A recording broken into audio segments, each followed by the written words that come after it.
Something is missing in the temple.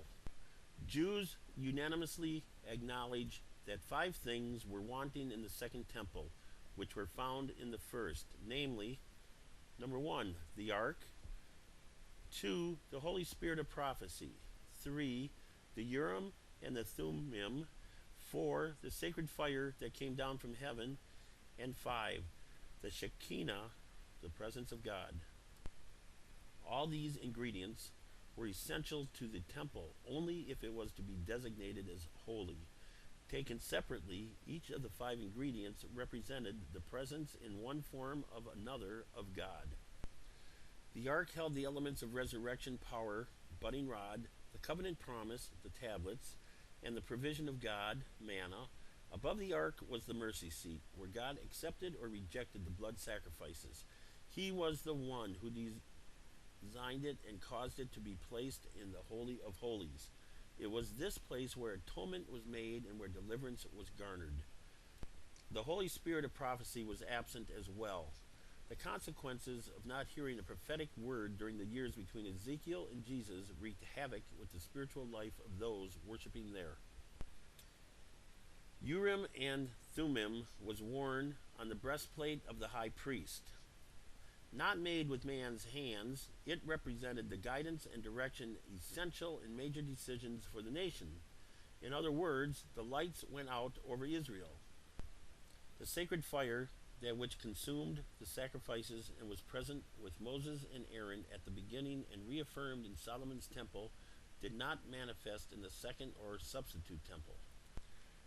The Shekinah of God's glorious presence always accompanied the ark and the sacred fire.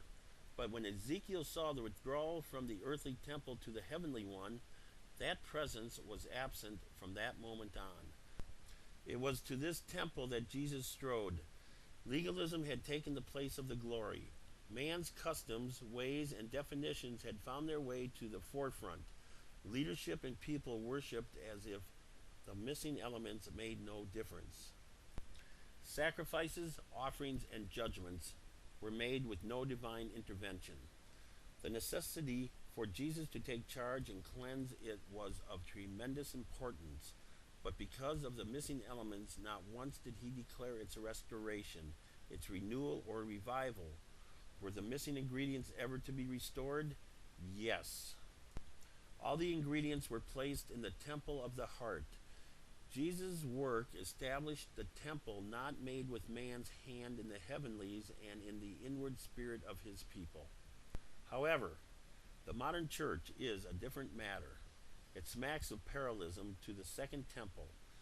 If one will take a moment and apply the aspects listed above to the modern setting, it will become self-evident. It will behoove every believer to make sure they established in the inward being whether or not their local congregation can establish them the 5 essentials. After all, there is a sermon in the bold print following which is related to this, a sermon which probably will not be preached in any pulpit this year, nor can one remember one like it in former years. 16.